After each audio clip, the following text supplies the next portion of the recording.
Complete শাটডাউনের খবর জানাতে রংপুর থেকে যুক্ত হচ্ছেন সহকর্মী আশিকুর রহমান। ডিফেন্স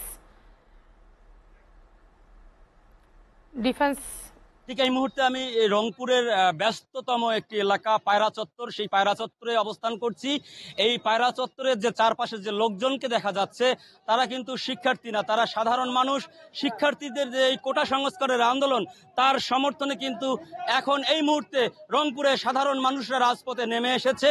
তারা এই পায়রা চত্বরে কিন্তু একদম কেন্দ্রে কিন্তু অগ্নিসংযোগ করে প্রতিবন্ধকতা সৃষ্টি করেছে। সাধারণ মানুষরা বলছে যে যেহেতু এই কোটা সংস্কারের আন্দোলন চলছে এবং শিক্ষার্থীরা এক পেশায় আন্দোলন করছে এবং সেই শিক্ষার্থীদের উপরে গুলি করা হচ্ছে, মেরে ফেলা হচ্ছে, তাই তারা ঘরে বসে থাকতে পারেন না।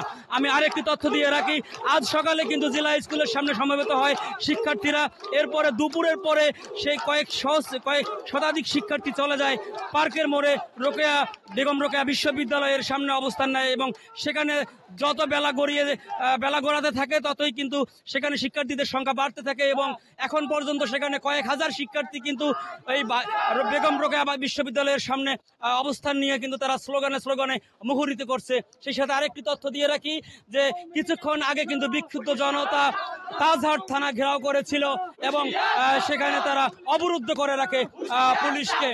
আরেকটি তথ্য দিয়ে রাখি, এই মুহূর্তে রংপুরে কিন্তু পুলিশের কোনো পাহারা চোখে পড়ছে না।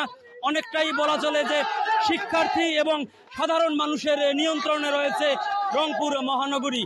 এই অবস্থায় পুলিশই তেমন কোনো পদক্ষেপ আমরা দেখতে পাচ্ছি না এবং বিশেষ যে পয়েন্টগুলোতে পুলিশ মোতায়েন ছিল সকাল থেকে, সেখান থেকে পুলিশ তুলে নেওয়া হয়েছে।